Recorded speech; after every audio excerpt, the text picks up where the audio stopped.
Welcome back to the Fictitious Dark, where we explore the lines between truth and the fictitious. And today we are reading a creepypasta, rather short one that has an interesting format. It's split up into like posts, almost like a Reddit thread or a Twitter thread, like little social media posts. So we're just gonna read one post at a time. Any commentary before we get started, Mr. Rick? I know that this was adapted on the show Channel Zero as one of the seasons, so Perfect. Yes, I'm excited to see. And we are reading Candle Cove today. Net Nostalgia Forum, television, local. So it's like split up like it's a Reddit thread. If anyone's familiar with Reddit, you got like the r/no sleep, where it's just like, hey, here's the subject, and discuss things, make posts, blah blah blah. So pretty simple. It's like social media. So this first post is by a username of Shale 033. Subject: Candle Cove local kids show. Does anyone remember this kids show? It was called Candle Cove, and I must have been 6 or 7. I never found reference to it anywhere, so I think it was on a local station around 1971 or 1972. I lived in Ironton at the time. I don't remember which station, but I do remember it was on at a weird time, like 4 p.m. The next post is from Mike Painter 65. Subject: reply: Candle Cove local kids show? ? It seems really familiar to me. I grew up outside of Ashland and was 9 years old in 72. Candle Cove, was it about pirates? I remember a pirate marionette at the mouth of a cave talking to a little girl. Yes. Okay, I'm not crazy. I remember Pirate Perky. I was always kind of scared of him. He looked like he was built from parts of other dolls. Real low budget. His head was an old porcelain baby doll. Looked like an antique that didn't belong on the body. I don't remember what station this was. I think it was WTSF though? Jaren 2005 replied: sorry to resurrect this old thread, but I know exactly what show you mean, Skyshale. I think Candle Cove ran for only a couple of months in 71, not 72. I was 12 and I watched it a few times with my brother. It was Channel 58, whatever station that was. My mom would let me switch to it after the news. Let me see what I remember. It took place in Candle Cove, and it was about a little girl who imagined herself to be friends with pirates. The pirate ship was called the Laughingstock, and Pirate Percy wasn't a very good pirate because he got scared too easily. And there was Calipo music constantly playing. Don't remember the girl's name, Janice or Jade or something. I think it was Janice. Janice, throwback, Jagged Janice. Sky replies, thank you, Jaren. Memories flooded back when you mentioned the Laughingstock and Channel 58. I remember the bow of the ship was a wooden smiling face. With the lower jaw submerged, it looked like it was swallowing the sea. And it had that awful Ed Wynn voice and laugh. I especially remember how jarring it was when switched from the wooden plastic model to the foam puppet version of the head that talked. So far I'm getting like I don't know if you're too young for this, Brandon, but there was a show in like the early 90s called Eureka's Castle. I'm getting kind of like that vibe. It was a bunch of puppets, kind of like Muppets, but it was like almost like a fantasy type show. This does sound familiar. I know I saw some stuff with it, but yeah, I can't necessarily visualize it. It does sound familiar though. Yeah. So that's like the visual. I cannot talk lately. Visuals. Thank you. That I am getting from this. But yeah, that sounds about right. Let's continue on. So Mike Painter 65 replies again. Haha, I remember now too. Do you remember this part, Skyshale? You have to go inside. Ugh, Mike, I got a chill reading that. Yes, I remember. That's what the ship always told Percy when there was a spooky place he had to go in, like a cave or dark room where the treasure was. And the camera would push in Laughingstock's face with each pause. You have to go inside. With his two eyes askew and that flopping foam jaw, and the fishing line that opened and closed it. Ugh, it just looks so cheap and awful. You guys remember the villain? He had a face that was just a handlebar mustache above really tall, narrow teeth. We have a famous person that replies next. Kevin Hart. I honestly thought the villain was Pirate Percy. I was about 5 when this show was on. Nightmare fuel. Jaren replies this time. Actually, do you want to read Jaren? You've read Jaren this whole time. I'll stick with Sky. You stick with Jaren. All right. This wasn't the villain, the puppet with the mustache. Or that wasn't the villain, the puppet with the mustache. That was the villain's sidekick, Horace Horrible. He had a monocle too, but it was on the top of the mustache. I used to think that meant he only had one eye. But yeah, the villain was another marionette, the skin taker. I can't believe what they let us watch back then. Kevin Hart replies again.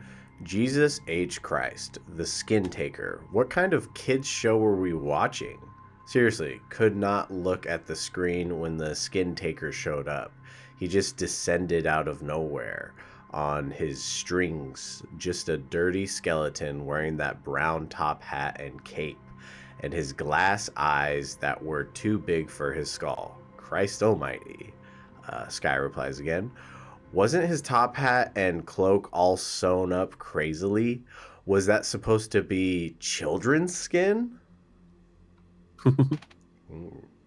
Ooh. Now we're getting some into like the little creepy stuff. Yeah. Mike Painter replies, yeah, I think so. I remember his mouth didn't open and close. His jaw just slid back and forth. I remember the little girl said, why does your mouth move like that? The skin taker didn't look at the girl, but at the camera and said, to grind your skin. Sky, I'm so relieved that other people remember this terrible show. I used to have this awful memory, a bad dream I had when where the opening jingle ended. The show faded in from black and all the characters were there, but the camera was just cutting to each of their faces and they were just screaming, and the puppets and marionettes were flailing spastically and just all screaming. The girl was just moaning and crying like she had been through hours of this. I woke up many times from the nightmare. I used to wet the bed all the time when I had it. Interesting. Our famous guy responded again, Kevin Hart. I don't think that was a dream. I remember that. I remember that was an episode. Sky again. No. Not possible. There was no plot or anything. I mean, literally, just standing in place, crying and screaming for the whole show. Kevin Hart replies again. Maybe I'm manufacturing the memory because you said that. But I swear to God, I remember what you describe, and they just screamed. Interesting. It's almost like some kind of collective memory that, you know, people what's like the word I'm looking for, like almost like a Mandela effect. Yeah. Where one person will explain something and you think just from them explaining it that you remember it that way as well. It's almost like it kind of sets off like a false memory. Yeah, no, good point. Yeah. Oh God, yes, the little girl Janice. I remember seeing her shake and the skin taker screaming through his gnashing teeth, his jaw careening so wildly I thought it would come off its wire hinges. I turned it off and it was the last time I watched. I ran to tell my brother and we didn't have the courage to turn it back on. Mike gets back in here. I visited my mom today at the nursing home. I asked her about when I was little in the early 70s, when I was 8 or 9, and if she remembered a kids show, Candle Cove. She said she was surprised I could remember that, and I asked why, and she said, because I used to think it was so strange that you said, I'm gonna go watch Candle Cove now, Mom. And then you would tune the TV to static and it's misspelled. And just watch dead air for 30 minutes. You had a big imagination with your little pirate show. Ooh. Ooh, and that's Ooh. it. That's how. Okay, that's pretty creepy. Yeah. Okay, so you got this shared memory nightmare of a show, and the show never existed. Yeah, definitely a Mandela effect type of thing. Mandela effect with static. Yeah. But this is interesting. The way that it's written almost feels like almost a collaborative story. Like the next person would add more, and the next person would add a little bit more, and then the next person would add more, and people will just, go from what the last person left off of. And it's kind of a cool concept on how this story was built. Yeah. If that's the way it was built, No, yeah, absolutely. I mean, it says credit for just the one guy, Kris Straub. Yeah. And so this story is from Icker Falls, an absolute must-read site. If you dig creepy stories, seriously, I am so in love with the website. All you need to go there right now this instant. Damn it. Okay, so it was originally posted on Icker Falls. Okay, interesting. So I think.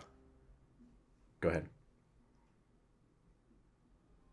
I think that this whole idea is a pretty strong idea of play on like the child's memory, and the child's like the way we remember things, and sometimes remember them a little bit scarier than what it really was. I saw the TV Glow kind of had like a play with that with the show within a show in that movie.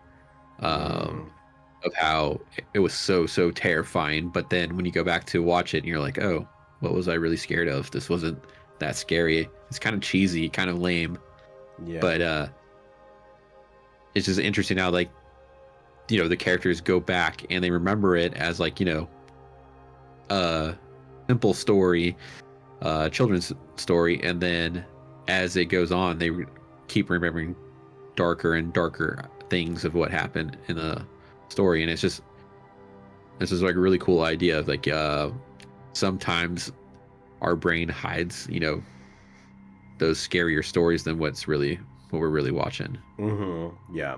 I really love the aspect of shared psychosis, and it's like they weren't even necessarily in the same town, and yet this whatever, I mean, maybe you could say what was going on was some kind of ghost like portal they were looking into some sort of nightmare thing. So, or maybe it was just a shared nightmare is what it comes down to.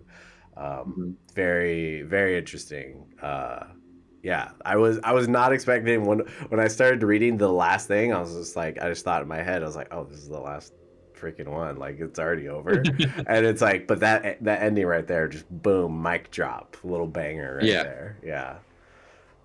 Especially since like we've been reading it from these characters' point of views of when they were little kids and how they were creeped out, the more that they remember and the more that was brought out of them. And then when you find out that the parent was like, you just tuned into a TV that was on static for a half hour. He had such an imagination. I was like, whoa. Yeah. It's really crazy. Also kind of strange that you would not interrupt your grandchild being watching static for 30 minutes. Eh, it was back in the 70s. They didn't have any like games or anything like that. Maybe it could True. have been some kind of form of entertainment that the crazy True. youngsters in the 70s used to do. Yeah. Ask my brother. We got iPad kids today, but now they used to have static kids. Yeah. Yeah. There's this little like origin and development segment that I was just kind of looking at. Looks like the story was posted on March 15th, 2009. Hmm. And it was just one author, Kris Straub. He did not approve the later versions and adaptations of his work, but the fiction has mutated into new forms nevertheless. And it looks like initially the story was presented as an entire story as a finished piece, and later released the story commercially as part of a collection of short stories. Okay, so Okay. he initially sounds like he wrote like an actual book of a bunch of different short stories, but then he went ahead and posted this one on the internet. So Cool. pretty cool. Kris Straub, good job capturing some attention in such a short little story. It makes you curious for those other short stories that are in there, for Yeah. sure. We might have to pay him back a visit. See what Yeah, else he's written. yeah, for sure. So, Yeah. any other last notes on this? I think I've said pretty much all that can be said about this. It's a very good play on like the children's imagination. Yep. It's a nice little play on like puppet shows and stuff like that. Yeah, It's very, from the old. very, very interesting. Yeah, because there's so many back then. Yeah, Because you had, I you mean can the even add Mr. Rogers in there. yeah. No, yeah, exactly. And then there was I remember when I was a kid, the big one was I think it's called Between the Lions or something like that. It was like a reading show. Yeah, So it was like you had puppets of like all sorts of different types. Like you had the classic wooden puppets. You had it was like a family of lions that essentially lived in a library, and they would go and like visit the different characters, and then they would have a bunch of shorts in there and stuff. And I don't think I remember that. yeah, it was pretty good. Um, I remember, yeah, it was all puppets and stuff, and then like it got like canceled, and then it got revived as like a cartoon, and then failed miserably as a cartoon. And it's like, well, yeah, it's the puppets. Like, Yeah. so yeah, I don't think are there any puppet shows these days the kids watch? I don't know. You're the one who Yeah, actually has children. I think I remember like a couple like that my son used to watch when he was younger, but that was Uh, like 10, 15 years yeah, ago. exactly, exactly. Fair enough. All right. But Cool. I think that's cool. Well, watch out for Kris Straub. We'll have to maybe take a look at these other short stories. Maybe if we can make some more videos, but we'll see. Yeah. But yeah, we'll keep on the lookout for more creepy pastas, more interesting little stories. We got our podcast where we talk about crazy stuff and interesting spooky stuff, all sorts of different, from conspiracies to cryptids, uh lots of cool ones. So Yep. Yep. uh And let us know what your thoughts on Candle Cove are, and if you've watched the Channel Zero TV show, and let us know what you thought about how they um, did their version of it. no, yeah, I kind of want to check that out now, not gonna lie. Yeah. Yeah, exactly. All right, well, like, subscribe, and stick around, and we'll see you next time.